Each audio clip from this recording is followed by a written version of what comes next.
Good morning. Thank you for joining me. I hope you had a good night's rest last night. Are you ready to start your day with God's Word? I am. All right. So, today we are in week 2 and we will be reading day 9. And we're going to start with Genesis chapter 20. Now Abraham moved on from there into the region of the Negev and lived between Kadesh and Shur. For a while he stayed in Gerar, and there Abraham said to his wife Sarah, "She is my sister." Then Abimelech, king of Gerar, sent for Sarah and took her.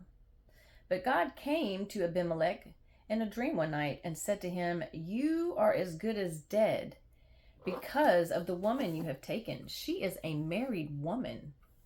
Now Abimelech had not gone near her, so he said, "Lord, will you destroy an innocent nation? Did he not say to me, 'She is my sister'? And didn't she also say, 'He is my brother'? I have done this with a clear conscience and clean hands."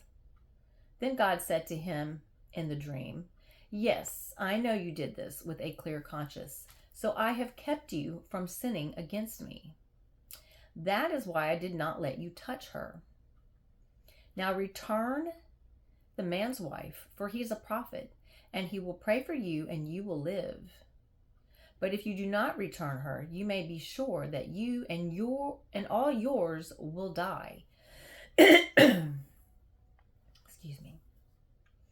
Early the next morning, Abimelech summoned all his officials. And when he told them that had happened, they were very much afraid. Then Abimelech called Abraham in and said, "What have you done to us? How have I wronged you that you have brought such a great guilt upon me and my king and my kingdom? You have done things to me that should not be done." And Abimelech asked Abraham, "What was your reason for doing this?" Abraham replied, "I said to myself, there is surely no fear of God in this place, and they will kill me because of my wife. Besides, she really is my sister, the daughter of my father, though not of my mother, and she became my wife. And when God had me wander from my father's household, I said to her, 'This is how you can show your love to me. Everywhere we go, say of me, he is my brother.' Then Abimelech brought sheep and cattle and male and female slaves and gave them to Abraham, and he returned Sarah his wife to him. And Abimelech said, 'My land is before you. Live wherever you like.' To Sarah he said, 'I am giving your brother 1,000 shekels of silver. This is to cover the offense against you before all who are with you. You are completely vindicated.' Then Abraham prayed to God, and God healed Abimelech, his wife, and his slave girls so they could have children again. For the Lord had closed up every womb in Abimelech's household because of Abraham's wife Sarah. Now that the Lord was gracious to Sarah as he had said, and the Lord did for Sarah what he had promised, Sarah became pregnant and bore a son to Abraham in his old age, at the very time God had promised him. Abraham gave the name Isaac to the son Sarah bore him. When his son Isaac was 8 days old, Abraham circumcised him, as God commanded him. Abraham was 100 years old when his son Isaac was born to him. Sarah said, "God has brought me laughter, and everyone who hears about this will laugh with me." And she added, "Who would have said to Abraham that Sarah would nurse children? Yet I have borne him a son in his old age." The child grew and was weaned, and on the day Isaac was weaned, Abraham held a great feast. But Sarah saw that the son whom Hagar the Egyptian had born to Abraham was mocking, and she said to Abraham, "Get rid of that slave woman and her son, For that slave woman's son will never share in the inheritance with my son Isaac." The matter distressed Abraham greatly because it concerned his son. But God said to him, "Do not be so distressed about the boy and your maidservant. Listen to whatever Sarah tells you, because it is through Isaac that your offspring will be reckoned. I will make the son of the maidservant into a nation also, because he is your offspring." Early the next morning, Abraham took some food and a skin of water and gave them to Hagar.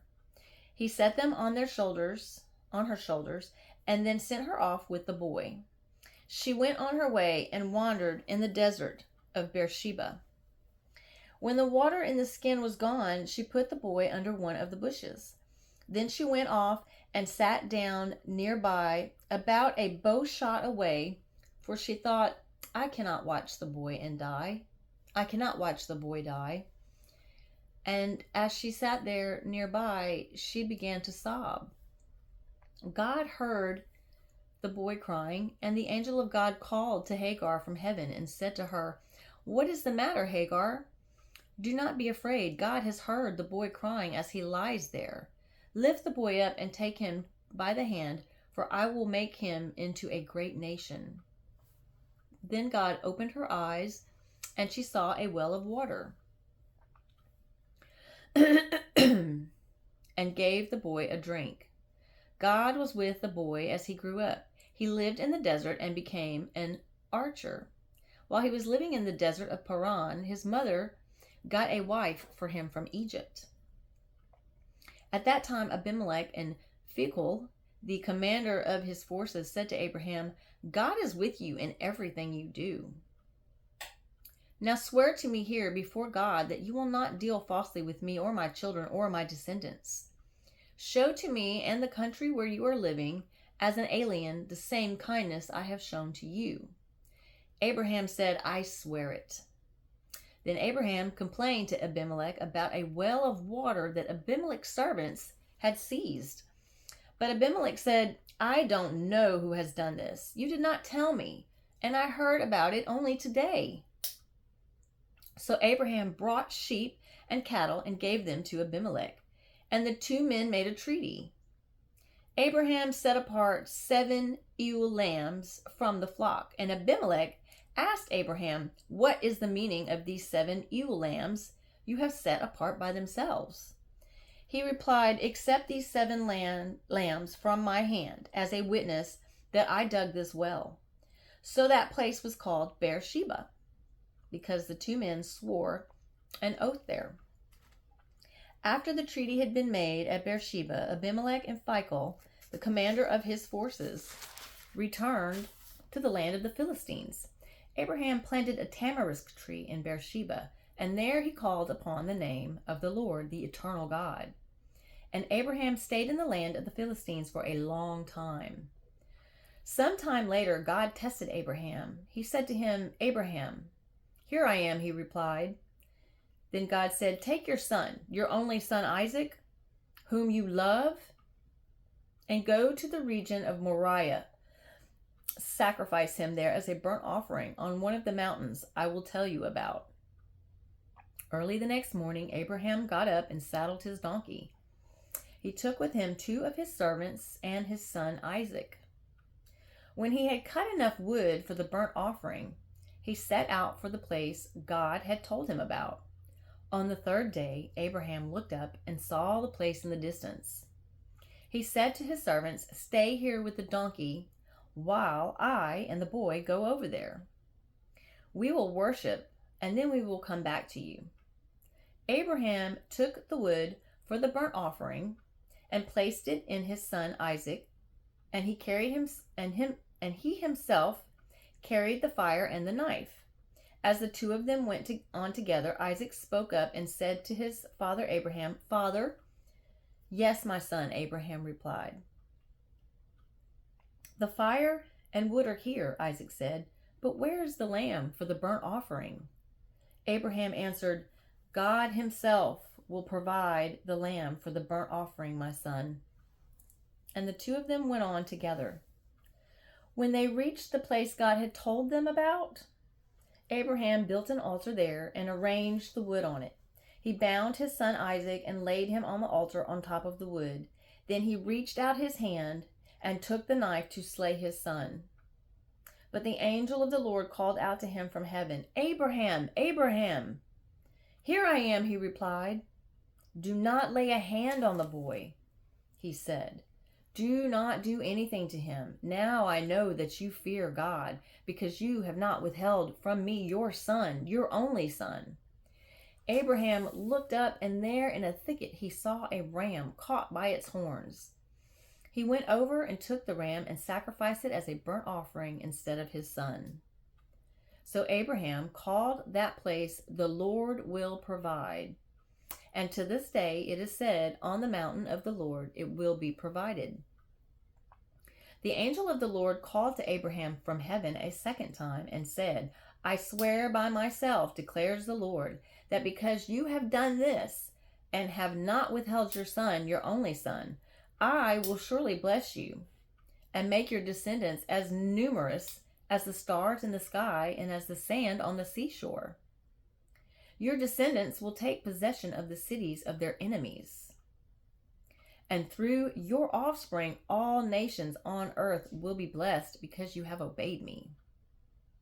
Then Abraham returned to his servants, and they set off together for Beersheba. And Abraham stayed in Beersheba.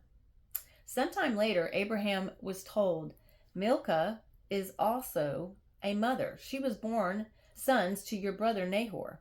Uz, the father of Aram, Kised, Hazo, Pildash, Jidlaph, and Bethuel. Bethuel became the father of Rebekah. Milcah bore those 8 sons to Abraham's brother Nahor. His concubine, whose name was Rumah, also had sons, Taba, Gaham, Tahash, and Makkah." And now we're going to read Matthew chapter 7, verses 15 through 29. "Watch out for false prophets. They come to you in sheep's clothing, but inwardly they are ferocious wolves. By their fruit you will recognize them. Do people pick grapes from thorn bushes? Figs from thistles? Likewise, every good tree bears good fruit, but a bad tree bears bad fruit. A good tree cannot bear bad fruit, and a bad tree cannot bear good fruit. Every tree that does not bear good fruit is cut down and thrown into the fire. Thus, by their fruit you will recognize them. Not everyone who says to me, 'Lord, Lord,' will enter the kingdom of heaven, but only he who does the will of my Father who is in heaven. Many will say to me on that day, 'Lord, Lord, did we not prophesy in your name, and in your name drive out demons and perform many miracles?' Then I will tell them plainly, 'I never knew you. Away from me, you evildoers.' Therefore, everyone who has ears to hear these words of mine and put them into practice is like a wise man who built his house on the rock. The rain came down, those streams rose, and the winds blew and beat against that house, yet it did not fall, because it had its foundation on the rock. But everyone who hears these words of mine and does not put them into practice is like a foolish man who built his house on sand. The rain came down and steam rose, and the winds blew and beat against that house, and it fell with a great crash." When Jesus had finished saying these things, the crowds were amazed at his teaching, because he taught as one who had authority and not as their teacher of the law. Psalm 9, verses 1 through 12. From the director of music, to the tune of "The Death of the Son," a psalm of David. "I will praise you, O Lord, with all my heart. I will tell of all your wonders. I will be glad and rejoice in you. I will sing praise to your name, O Most High. My enemies turn back. They stumble and perish before you. For you have upheld my right and my cause. You have sat on your throne, judging righteously. You have rebuked the nations and destroyed the wicked. You have blotted out their name forever and ever. Endless ruin has overtaken the enemy. You have uprooted their cities. Even the memory of them has perished. The Lord reigns forever. He has established his throne for judgment. He will judge the world in righteousness. He will govern the people with justice. The Lord is a refuge for the oppressed, a stronghold in times of trouble. Those who know your name will trust in you, for you, Lord, have never forsaken those who seek you. Sing praises to the Lord enthroned in Zion. Proclaim among the nations what he has done. For he who avenges blood remembers. He does not ignore the cry of the afflicted. Proverbs chapter 2, sorry. Wisdom, will save you also from adulteress, from the wayward wife with her seductive words, who has left the partner of her youth and ignored the covenant she made before God. For her house leads down to death, and her paths to the spirit of the dead. None who go to her return or attain the paths of life. Thus you will walk in the ways of good men and keep to the paths of the righteous. For the upright will live in the land, and the blameless will remain in it. But the wicked will be cut off from the land, and the unfaithful will be torn from it. And that concludes the reading for week 2, day 9. And I hope you enjoyed it. And before you leave, I just want to thank you again for spending your morning with me, or your afternoon or evening.